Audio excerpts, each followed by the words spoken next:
Students, आज हम सीखेंगे chapter number 1 class 9 NCERT course maths. Chapter का नाम है नंबर सिस्टम और इसकी एक्सरसाइज नंबर है 1.1। उसका फर्स्ट क्वेश्चन है कि ऐसा पूछा गया है कि ज़ीरो रेशनल नंबर है या नहीं, और हम उसे p बाई क्यू फॉर्म में लिख सकते हैं, जहाँ पे p और q दोनों इंटीजर्स हैं और q की वैल्यू ज़ीरो नहीं हो सकती, वो कंडीशन दी गई है।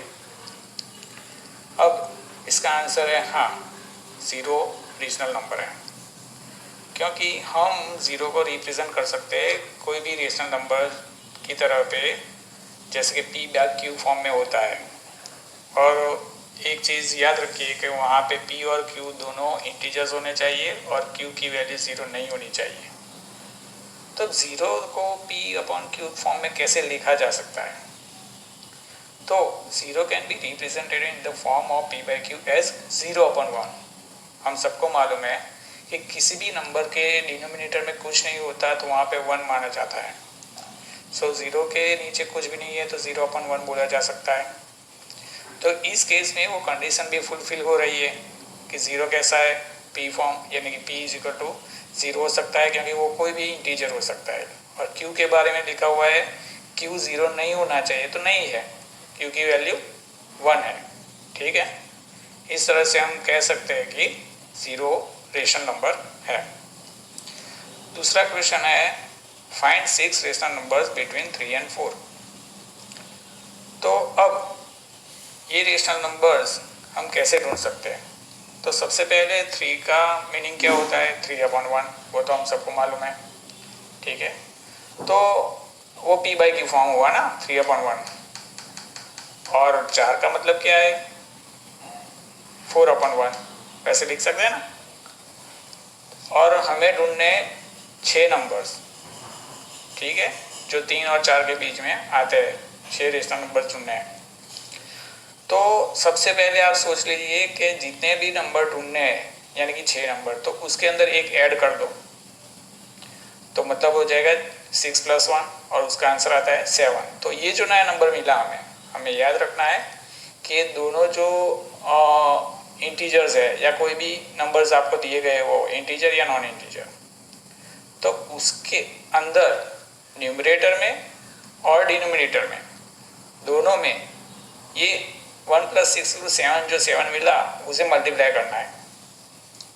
कई जगह पे आपको ऐसा भी सिखाया जाता है कि 7 की जगह 10 ले लो या 100 ले लो, वो भी ले सकते हैं आप।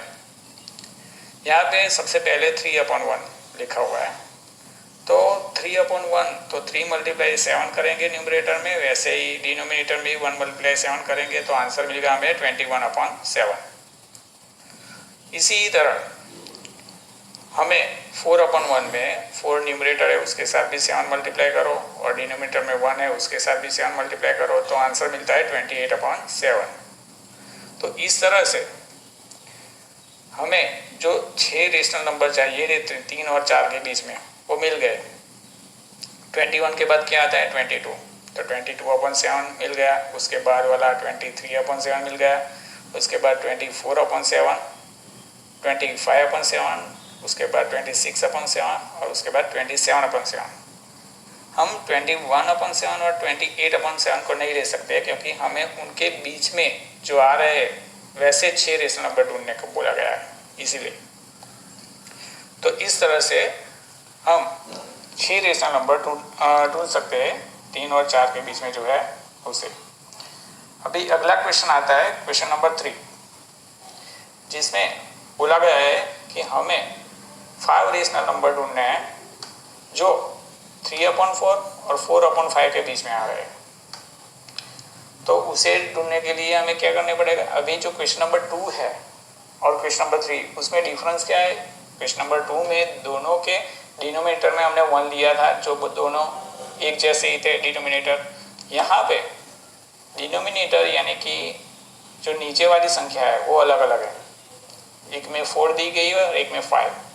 तो सबसे पहले हमारा काम है ये दोनों डिनोमिनेटर से जो है उसे इक्वलाइज करें। तो वो कैसे कर सकते हैं? उसके लिए हम एलसीएम ढूंढ सकते हैं।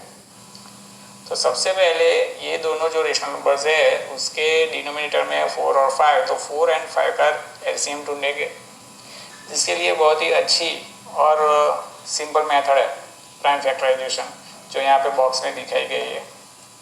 तो उसी तरह से हम ढूंढेंगे तो मालूम पड़ेगा 2 × 5 = 20 एलसीएम बनता है। तो इसका मतलब ये हुआ कि दोनों रेशनल नंबर में सबसे पहले हमें डिनोमिनेटर में 20 लाना पड़ेगा। तो जो 3/4 है तो उसमें क्या करेंगे, डिनोमिनेटर 4 है और उसे क्या बनाना है 20, तो उसे किससे मल्टीप्लाई करेंगे 5। तो ये रूल क्या कहता है, अगर डिनोमिनेटर को 5 से मल्टीप्लाई करो तो न्यूमरेटर जो 3 है उसे भी 5 से मल्टीप्लाई करना पड़ेगा। तो नया नंबर कौन सा मिला 15/20।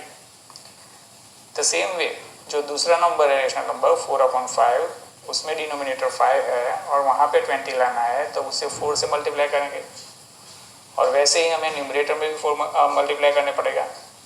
तो नया जो नंबर मिलेगा वो आएगा 16/20। तो इसका मतलब क्या हुआ कि हमें 3/4 और 5/4 के बीच में ऐसे 5 नंबर्स ढूंढने हैं, 5 रेशनल नंबर्स ढूंढने हैं कि जो इन दोनों के बीच में है।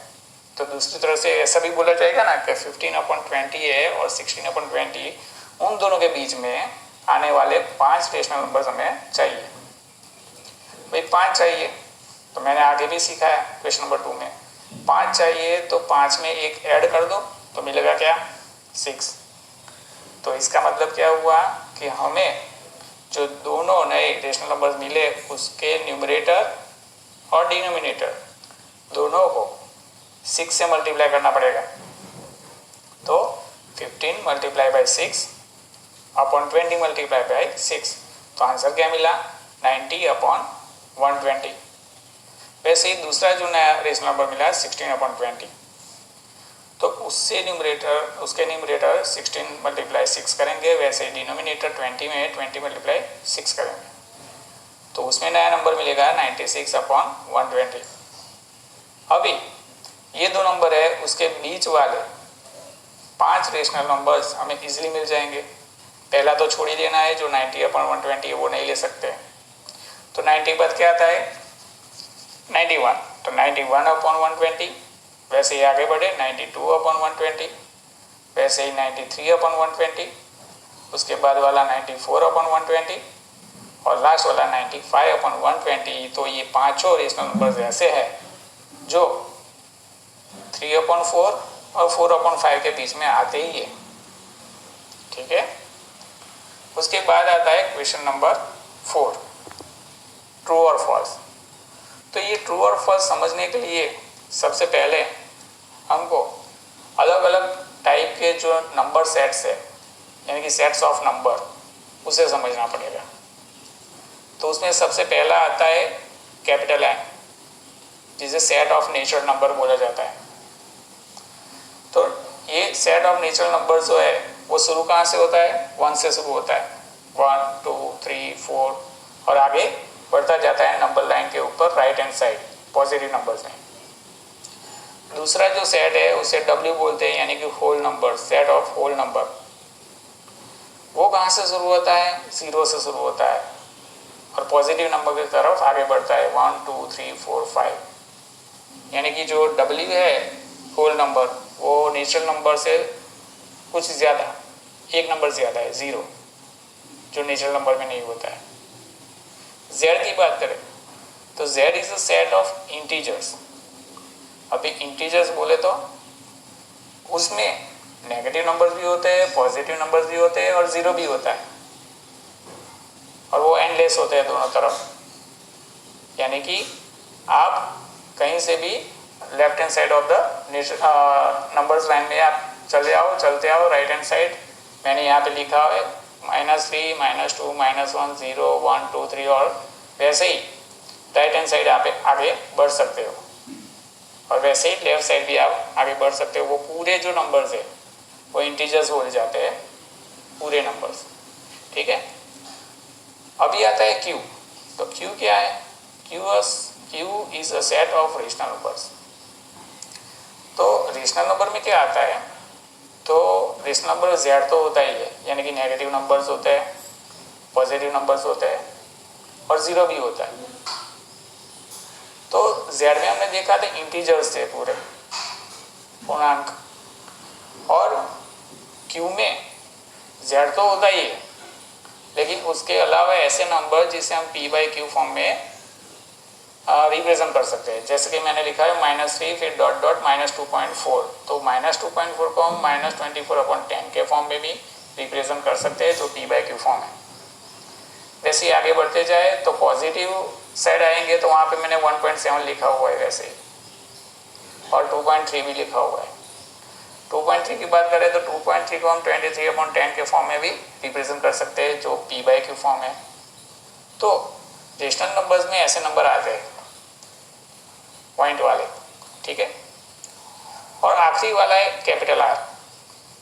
R is a set of real numbers. तो इसके अंदर क्या क्या होता है, तो R is union of two sets, दो सेट्स मिलाने होते हैं R में। तो Q तो होता ही है, क्या Q के अंदर N भी आ गया, W भी आ गया और Z भी आ गया, यानी Q वहाँ तक तो बड़ा था। तो Q तो है ही है रेशनल नंबर्स वाला, but set of irrational numbers भी होते हैं रियल नंबर में। इसका मतलब कि all type of numbers are included in set R real numbers, set of real numbers. इसका मतलब क्या हुआ, N is covered in W, W is covered in Z, Z is covered in Q and Q is covered in R।